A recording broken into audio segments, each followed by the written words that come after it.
el diario vivir se enfrentan situaciones difíciles, pero como dice Pablo el apóstol en esta carta, Dios es el que capacita. Por la enseñanza que se encuentra en la Biblia y porque permite muchas oportunidades para poner en práctica lo aprendido. Qué alegría saber que ustedes están en la capacitación. Les aseguro que será para bien de nuestro desempeño de cada día. Hablemos con Dios. Padre, en el nombre de Jesús, te damos muchas gracias, como siempre, porque es lo que podemos hacer, darte gracias, puesto que ya está todo. Tenemos un nuevo día, tenemos una nueva misericordia, tenemos gente preciosa que nos acompaña, que nos ayuda, que nos impulsa, tenemos compañeros, a veces algunos enemigos por ahí, pero que también nos permiten ejercitar lo que tú nos has enseñado. Así que te agradecemos, te agradecemos, te agradecemos. Bendito seas. Amén.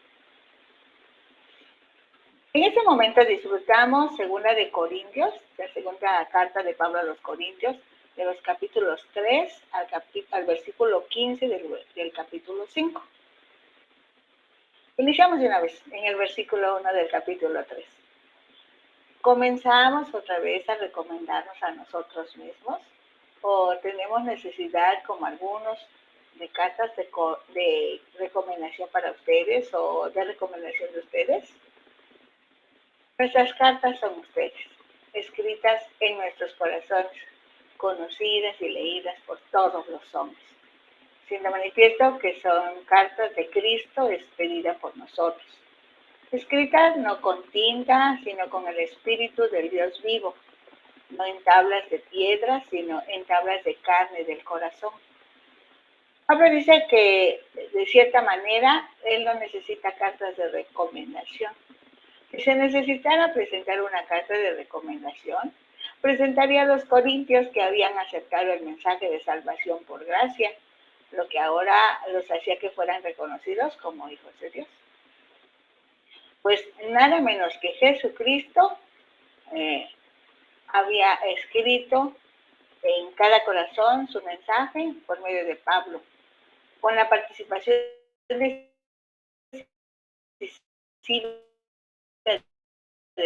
Espíritu Santo en el corazón de cada cristiano. Por cierto, esto nos hace pensar que y yo somos cartas abiertas, pues somos como carteles que anuncian que Jesucristo es el mejor. Jesucristo en nuestras vidas provocó una transformación difícil de ocultar. Dice en los versículos 4 al 6 del capítulo 3. Y tal confianza tenemos mediante Cristo para con Dios. Pablo confiaba en la suficiencia que proporciona el Espíritu de Dios, quien llena de poder y de vida abundante en el contexto de un nuevo pacto, no en la autosuficiencia humana. Dice el versículo 5, no que seamos competentes por nosotros mismos para pensar algo como de nosotros mismos, sino que nuestra competencia proviene de Dios. La palabra clave en este versículo es competencias, que también puede traducirse como suficientes. En otras palabras, la suficiencia, la capacidad, la habilidad para compartir la salvación por gracia, la recibió Pablo y el equipo apostólico directamente de Dios. El versículo 6 dice, el cual asimismo nos hizo ministros competentes de un nuevo pacto, no de la letra, sino del Espíritu, porque la letra mata, mas el Espíritu vivifica. ¿El cual? ¿O quién? Se refiere a Dios. Nos hizo, Él nos formó, ministros, servidores competentes, capacitados, habilitados de un nuevo. No nuevo en tiempo, sino nuevo en forma o calidad, de diferente naturaleza de aquello con lo que se contrasta como viejo. En este caso, pacto, nuevo pacto. Si revisamos con cuidado, el viejo o antiguo pacto provoca la muerte espiritual, porque la ley pone las limitaciones al descubierto sin dar los medios para superar estas limitaciones. Aquí se advierte del peligro de que la palabra de Dios sea ministrada literalmente y no como palabra que vivifica. Quien use la palabra para vivificar a los demás siempre hablará verdad. Se pondrá la verdad en primer lugar. En todo tiempo se mezclará con amor. La verdad y el amor, aplicados en el estudio de la palabra, seguramente traerá resultados como señales y prodigios, tal como sucedió con la enseñanza de Jesucristo, de Pedro, de Juan, de Pablo. Dice 2 Corintios 3, del 7 al 11. En esta sección se contrastan los dos pactos. Ahora bien, un pacto es un acuerdo que hacen dos personas. En el sentido bíblico, que es el que nos ocupa, es Dios el que indica el acuerdo. Se acerca a la humanidad para ofrecerle una relación bajo ciertas condiciones que la humanidad no puede ni iniciar ni alterar, sino solamente aceptar o rechazar.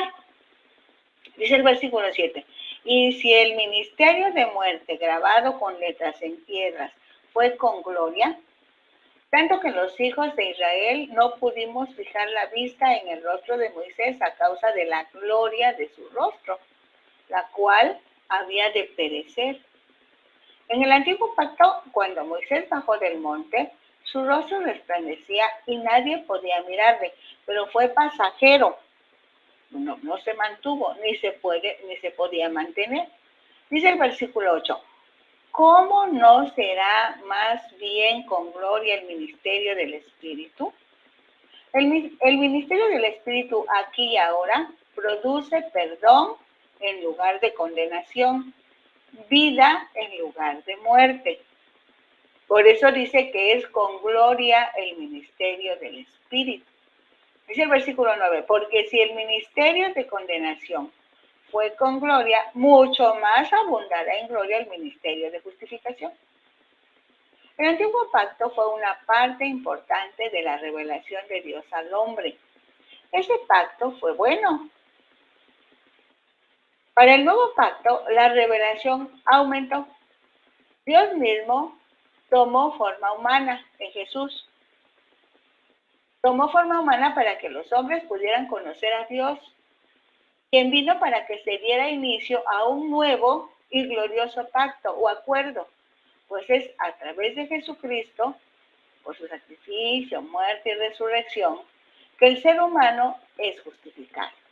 Dice el versículo 10, porque aún lo que fue glorioso no es glorioso en este respecto, en comparación con la gloria más eminente. Según el tiempo de Dios, el tiempo kairos, la revelación de Dios hacia el ser humano ha ido en aumento. En la carta a los Hebreos se lee, Dios ha hablado en otro tiempo a los padres por los profetas, pero en estos postreros tiempos nos ha hablado por el Hijo. En dice Pablo el apóstol, Cristo en nosotros es la esperanza de gloria. El versículo 11 dice, porque si lo que perece tuvo gloria, mucho más glorioso será lo que permanece. El sacrificio y resurrección de Jesucristo es mucho más glorioso que el sistema de sacrificios del Antiguo Testamento. Veamos de los versículos 4 al 6, el capítulo 3, del versículo 12 hasta el versículo 6 del capítulo 4. Ahí está un solo pensamiento. Dice, así que, teniendo tal esperanza, usamos de mucha franqueza. Y no como Moisés, que ponía un velo sobre su rostro para que los hijos de Israel no fijaran la vista en el fin de aquello que había de ser abolido. Cuando tenemos esta verdad entre nosotros, también está la confianza de expresar lo que nos revela el Espíritu Santo, pues el ministerio o servicio del nuevo pacto se lleva a cabo en el poder del Espíritu, quien les da a las personas una posición correcta ante Dios y permanece porque no será reemplazado por otro. Dice el versículo 14, pero el entendimiento de ellos se embotó, porque hasta el día de hoy, cuando leen el antiguo pacto, les queda el mismo velo no descubierto, el cual por Cristo es quitado. En el libro del Éxodo está el registro de ese velo. Leamos Éxodo 34, 29. Y aconteció que descendiendo Moisés del monte Sinaí con las 2 tablas del testimonio en su mano, al descender del monte, no sabía Moisés que la piel de su rostro resplandecía, después que hubo hablado con Dios. Y Aarón y todos los hijos de Israel miraron a Moisés, y aquí la piel de su rostro era resplandeciente, y tuvieron miedo de acercarse a él. Entonces Moisés los llamó, y Aarón y todos los príncipes de la congregación volvieron a él, y Moisés les habló. Después se acercaron todos los hijos de Israel, a los cuales mandó todo lo que Jehová le había dicho en el monte Sinaí. Y cuando acabó Moisés de hablar con ellos, puso un velo sobre su rostro. Cuando venía Moisés delante de Jehová para hablar con él, se quitaba el velo hasta que salía. Y saliendo, decía a los hijos de Israel lo que le era mandado. Y al mirar los hijos de Israel el rostro de Moisés, veían que la piel de su rostro era resplandeciente. Y volvió a Moisés a poner el velo sobre su rostro hasta que entraba a hablar con Dios. Pablo el apóstol dice que este es un intento de ocultar a los israelitas el carácter transitorio de la gloria que acompañaba al antiguo pacto. En el versículo 15 del capítulo 3 de 2 de Corintios dice, y aún hasta el día de hoy, cuando se lea a Moisés, el velo está puesto sobre el corazón de ellos. Los judíos se reunían en las sinagogas para estudiar la ley de Moisés, y desde ese tiempo el velo está en sus mentes, pues no podían entender que el nuevo pacto es mucho mejor que el antiguo pacto. Pero cuando se conviertan al Señor, el velo se quitará. Los hombres, no solo los judíos, los hombres de todos los pueblos, de todas las edades, de todas las creencias, cuando se convierten a Jesucristo, se deshacen de ese velo. Ya no tienen nada que estorbe para que puedan contemplar la gloria de Dios. Dice el versículo 17 del capítulo 3, porque el Señor es el Espíritu, y donde está el Espíritu del Señor, allí hay libertad. La Biblia en lenguaje sencillo dice, porque el Señor y el Espíritu son uno mismo, y donde está el Espíritu del Señor hay libertad.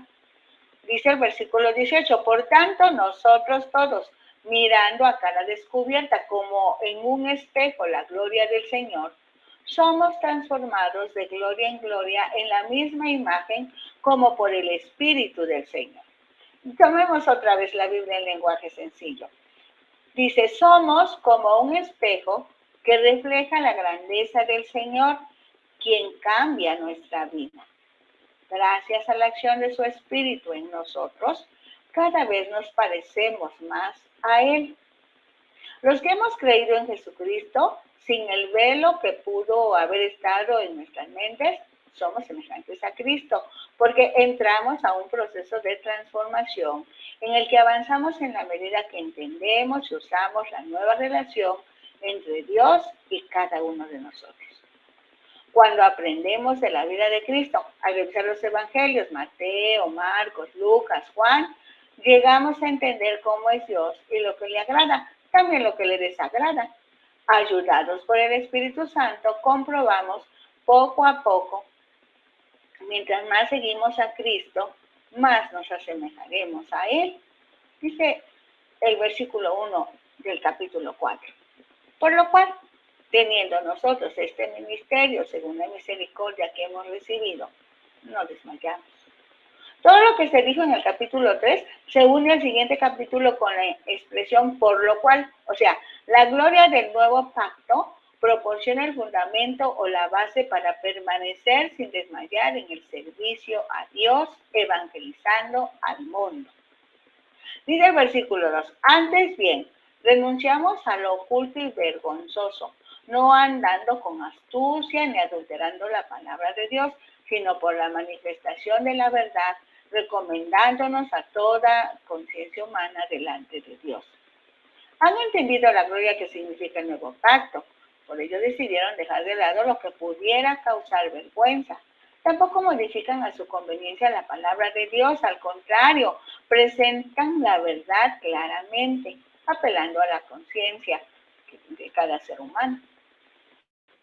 Pero si nuestro evangelio está aún encubierto, entre los que se pierden está encubierto, en los cuales el Dios de este siglo cegó el entendimiento de los incrédulos para que no les resplandezca la luz del evangelio de la gloria de Cristo, el cual es la imagen de Dios. Originalmente el evangelio está a disposición y revelado a todos, pero algunos, ejerciendo su libre albedrío, deciden no creer. Por otro lado, Satanás, que es el Dios de este siglo, tiene como objetivo engañar y fácilmente lo consigue entre los que no creen en Jesucristo.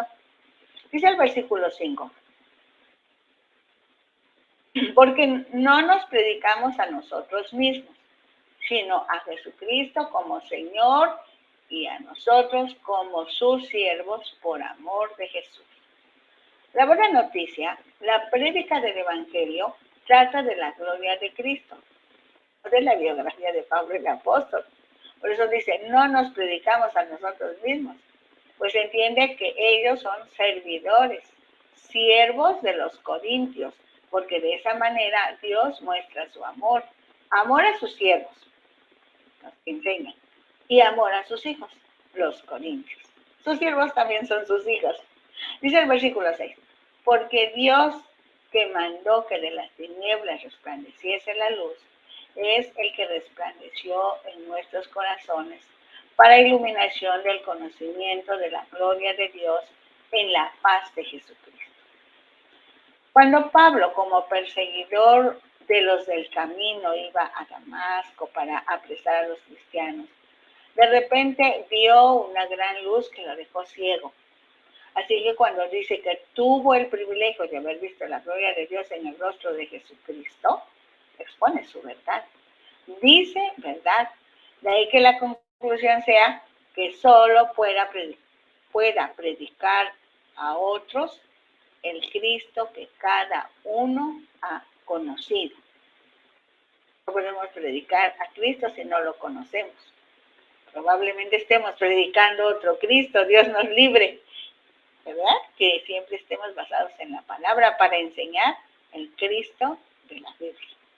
Dice 2 de Corintios 4, del 7 al 2. Pero tenemos este tesoro en vasos de barro, para que la excelencia del poder sea de Dios y no de nosotros. Los vasos de barro son económicos y fácilmente se rompen. Con esta expresión, el apóstol hace hincapié que todo el poder que se libera al predicar el Evangelio es de Dios y no de los hombres que prediquen. Dice el versículo 8. Estamos atribulados en todo, mas no angustiados, en apuros, mas no desesperados, atacados por todas partes, pero no nos sentimos acorralados. En vez de desesperarse, los cristianos disfrutan la comunión con Dios por medio de la comunión con el Hijo y el Espíritu Santo. El versículo 9 dice, perseguidos, mas no desamparados, derribados, pero no destruidos. En tiempo de la persecución sucedió un fenómeno social asombroso. Los que habían sido sentenciados a morir por Cristo, los primeros mártires, gozaban de la presencia de Cristo. Muchos, cuando eran soltadas las fieras, cantaban a Dios. Los primeros mártires decían, si mi padre y mi madre me abandonan, el Señor se ocupará de mí. Hoy seguimos aprendiendo que muchas veces tenemos que aceptar lo que no podemos comprender humanamente y vivir situaciones muy parecidas a las de Jesús en el Getsemaní, cuando sudaba gotas de sangre. Pero es en esos momentos cuando Cristo está con nosotros para fortalecernos y ayudarnos de todo a todo. Dice el versículo 10, llevando en el cuerpo siempre por todas partes la muerte de Jesús, para que también la vida de Jesús se manifieste en nuestros cuerpos. Pablo revela su gran secreto. Para conseguir que la vida de Jesús resucitado se manifieste en él, había comprendido que Cristo resucitado no tenía ninguna limitación. Dios el Padre le ha entregado todo el poder, la autoridad y la gloria, solo que para eso Jesús tuvo que sufrir, padecer, morir. Y esta es la revelación para nuestro espíritu ahora. Si tú y yo queremos disfrutar la vida de Cristo resucitado, debemos estar dispuestos a que nuestra carne muera al pecado. Diga no a Satanás. Aceptar estar crucificado con Cristo y permitir que Cristo viva en nosotros.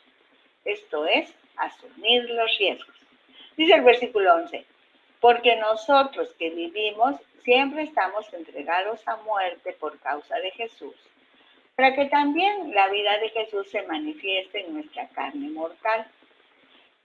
Esta redacción no es un discurso bonito o un testimonio copiado.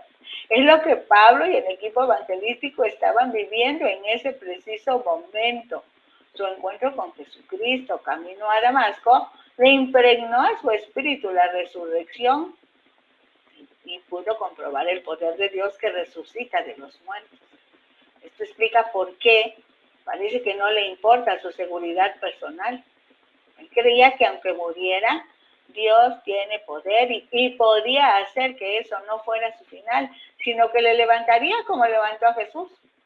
Sabía bien que dependía de un poder, de suficiente poder para todas las necesidades de la vida y más fuerte que la muerte. Dice el versículo 12, de manera que la muerte actúa en nosotros y en ustedes la vida. La convicción de Pablo era que el resultado de todos los sufrimientos padecidos darían frutos abundantes como que otros llegaran a participar de la luz y del amor de Dios. Vamos con los versículos 13 al 15. Dice, pero teniendo el mismo espíritu de fe, conforme a lo que está escrito, creí, por lo cual hablé. Nosotros también creemos, por lo cual también hablamos, sabiendo que el que resucitó al Señor Jesús, a nosotros también nos resucitará con Jesús y nos presentará juntamente con ustedes. Observemos con atención.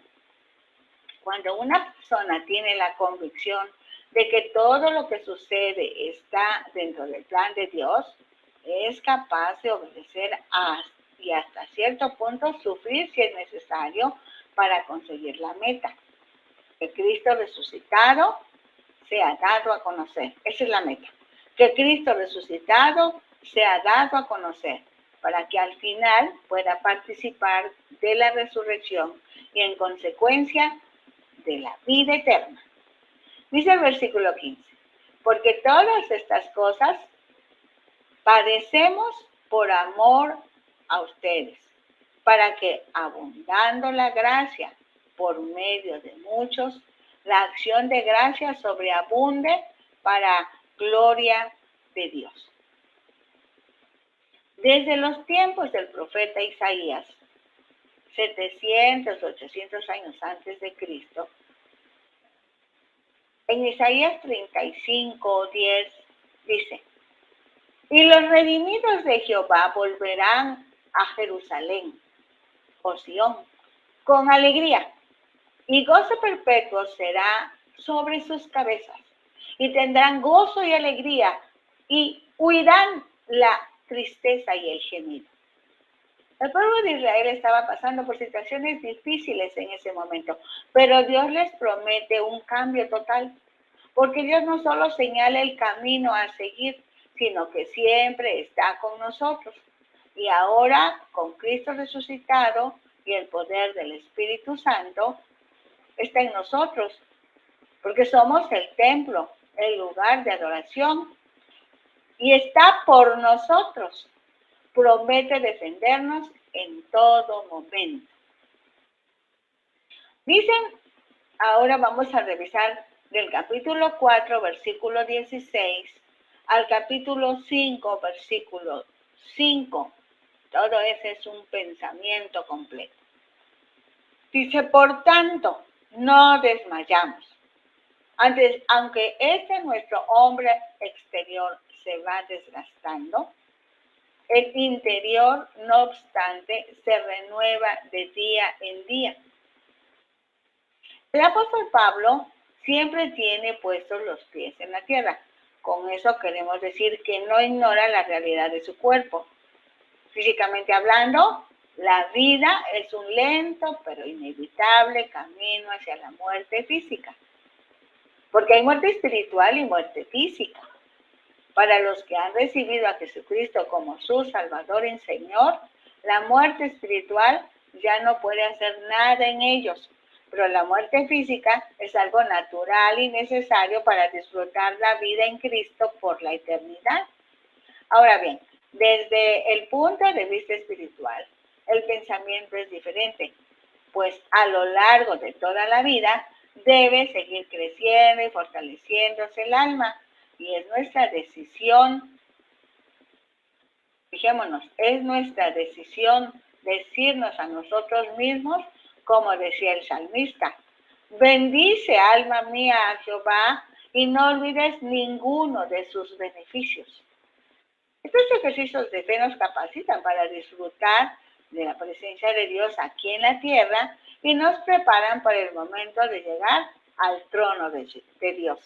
Así que, desde este punto de vista, los años nos acercan no a la muerte, sino a Dios. Dice el versículo 17, porque esta leve tribulación momentánea produce en nosotros un cada vez más excelente y eterno peso de gloria. En nuestras palabras, lo que suframos aquí en la tierra será insignificante si lo comparamos con la gloria que disfrutaremos en el cielo, porque Dios no puede quedar endeudado con nadie. Ahora bien, algo que no debemos olvidar es que Jesucristo, cuando estuvo en la tierra, siempre habló de su muerte y de su resurrección. También prometió que a donde Él está, estarán los suyos. Ese es un compromiso que hizo a favor de sus seguidores. O sea, a favor tuyo y mío, si somos sus seguidores. Dice, en la casa de mi Padre muchas moradas hay. Voy pues a preparar lugar para ustedes. No mirando nosotros las cosas que se ven, sino las que no se ven, porque las cosas que se ven son temporales, pero las que no se ven son eternas. Esta es la recomendación del apóstol Pablo, pero cada uno tomará la decisión que mejor le parezca, ya que hay dos formas de considerar la vida. Una como un viaje que nos aleja de Dios, otra como la veía Moisés. Él caminaba como viendo al invisible. Así dice en Hebreos 11:27. Esto último es un ejercicio de fe, pues la fe demuestra lo que no se ve físicamente hablando, según Hebreos 11:1. Versículo 1 del capítulo 5. Porque sabemos que si nuestra morada terrestre, este tabernáculo, se deshiciere, tenemos de Dios un edificio, una casa no hecha de manos, eterna en los cielos. Para ubicarnos en la fragilidad real del cuerpo humano, el apóstol lo compara con una casa de campaña, que se arma, se utiliza un tiempo, se desarma, se traslada a otro lugar, en donde nuevamente se vuelve a armar y así sucesivamente. Por ese uso fácilmente se gasta, se desgasta y ya no sirve. En su exposición previene que si el cuerpo se gastara, se deshiciere, hay una solución anticipada. Ya tenemos de Dios, o sea, Dios ya preparó un edificio.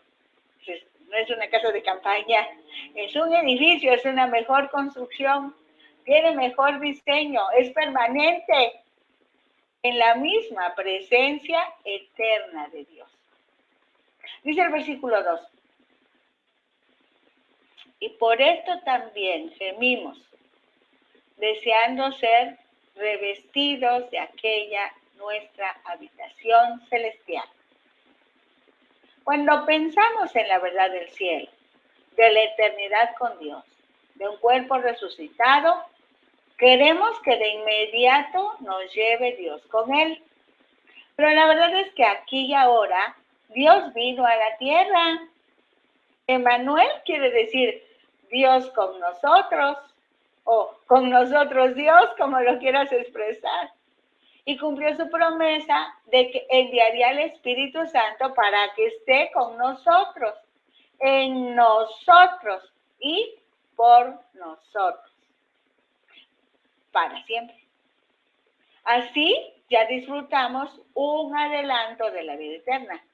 O sea, tenemos doble ciudadanía, una terrenal, yo soy mexicana, alguno es colombiano, otro es francés, alguno es argentino, esa es la ciudadanía terrenal, y otra espiritual. Ese es igual para todos. Tenemos una casa eterna en los cielos, así que ya vivimos la gloria de Dios aquí en la tierra. ¿Qué te parece? Ya vivimos la gloria de Dios aquí en la tierra. Mira el versículo 3.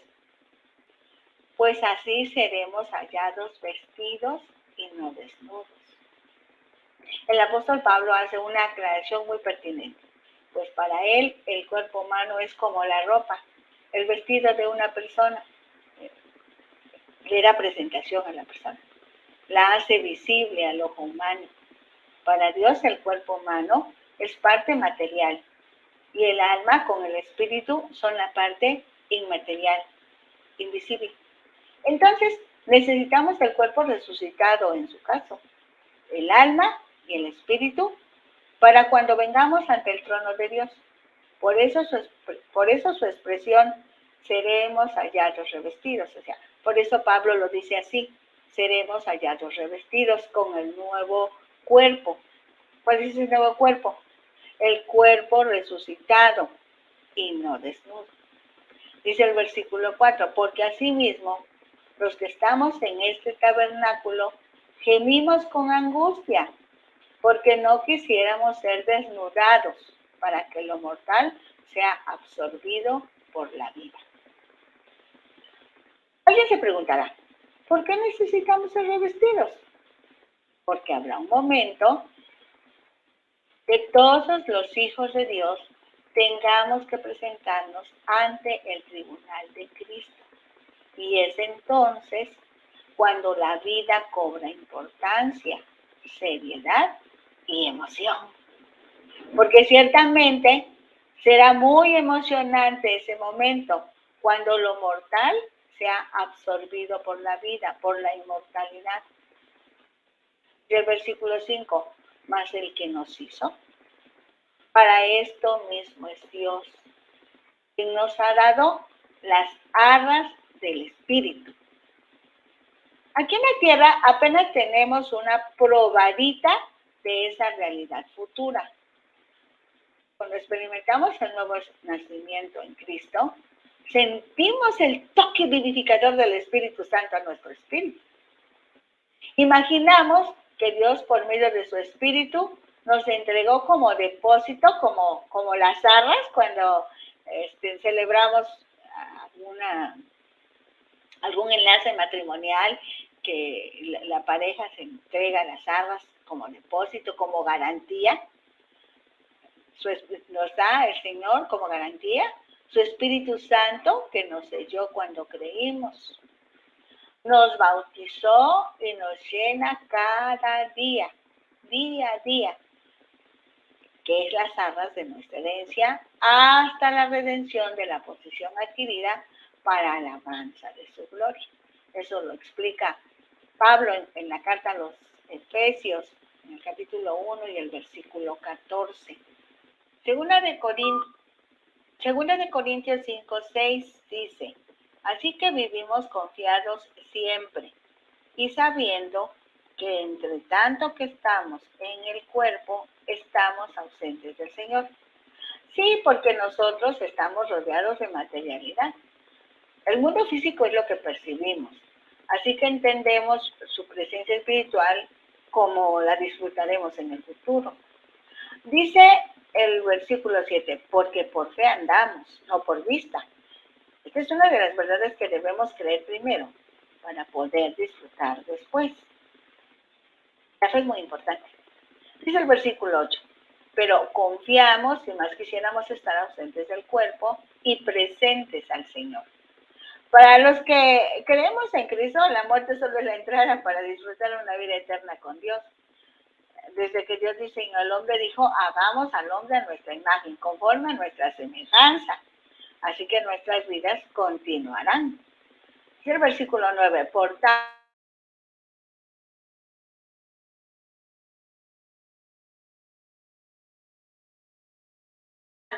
serle agradables. Y estamos en la tierra, Dios nos ve, nos protege, nos provee. Si nuestro cuerpo fallece físicamente, entraremos en la eternidad definitivamente. Esto es siempre, Dios nos ve. Por eso el apóstol dice que de una o de otra manera debemos serle agradables por la forma en que hayamos. Se confirman estas palabras. De manera que cada uno de nosotros dará a Dios cuenta de sí. Cada uno de nosotros será juzgado por Cristo. Estaremos ante el Supremo Tribunal, el Tribunal de Cristo. Dice 2 de Corintios 5, 11 al 15. Conociendo pues el temor del Señor, persuadimos a los hombres, pero a Dios le es manifiesto lo que somos. Y espero que también lo sea a vuestras conciencias. El equipo evangelístico tenía como estilo de vida conocer a cada momento que a Dios se le debe respeto, admiración, temor reverente, que se manifiesta con un saludable miedo a desagradarle. El temor que evita alejarse de su presencia y que produce disposición y actitud apropiadas por medio del Espíritu, convirtiéndose en confianza en Dios. Es por eso que continuamos haciendo lo posible por persuadir a las personas, pero Dios ya nos conoce totalmente. Ahora esperamos que también ustedes nos lleguen a conocer de esa forma. Dice el versículo 12, no nos recomendamos, pues, otra vez a ustedes, sino les damos ocasión de gloriarse por nosotros, para que tengan que responder a los que se glorían en las apariencias y no en el corazón. Pablo, el apóstol, está tratando de convencer a sus a los creyentes nuevos con sinceridad. No tiene la menor duda de que a los ojos de Dios tiene las manos limpias y el corazón puro, pero sus enemigos han hecho todo lo posible para desacreditarle. Y ahora quiere que sus hermanos de Corinto sepan que es sincero con ellos. Dice el versículo 13, porque si estamos locos es para Dios, y si somos cuerdos es para ustedes. Si nos hemos comportado como si estuviéramos locos, ha sido por causa de la obra de Dios, y si como personas sensatas, ha sido por amor de ustedes. Dice el versículo 14, porque el amor de Cristo nos constriñe, pensando esto, que si uno murió por todos, luego todos murieron. Dios es amor, así que estamos inmersos en Él. Esto es, Jesús en su amor los controla y entonces todos hemos muerto en Él. Dice el versículo 15, y por todos murió, para que los que viven ya no vivan para sí, sino para aquel que murió y resucitó por ellos. Cuando Jesús murió en la cruz, pagó la deuda de la humanidad, siendo el dueño legítimo de su creación. La compró, la redimió a un alto precio, buscando que se cumplan sus propósitos. Uno muy importante es que los que entienden esa verdad decidan vivir para el que murió y resucitó por ellos. Recordemos que la expresión para indica propósito, o sea, el propósito de Dios al morir en la cruz Jesucristo y resucitar de entre los muertos, el propósito es que como dueño legítimo pueda disfrutar la entrega voluntaria de los humanos a su Creador, Salvador, dueño y rey de toda la creación. La pregunta que debemos contestar es, ¿para qué vivo yo? Estoy ahorita vivo físicamente. ¿Para qué vivo? Porque Dios tiene un propósito para mí. Me formó con un propósito. Ya lo tengo claro. A veces uno dice, yo no sé ni para qué vivo. Pues hoy tienes una oportunidad de revisar tus propósitos y saber que Dios te dio vida para que conocieras a su Hijo y para que tú puedas estar con Dios para siempre. ¿Tienes algo que decirle a Dios en este momento? Vamos a hablar. El nuevo pacto, Señor, ofrece perdón, ofrece una vida nueva, ofrece una relación y ese es tu ofrecimiento. Yo solo tengo que decidir si lo acepto o si lo rechazo para entrar en pacto contigo. Gracias por la participación de tu Espíritu en nosotros, por la libertad que tenemos en Cristo Jesús. Gracias porque nos ayudas y nos transformas para que cada día nos parezcamos más a Jesús, tu Hijo.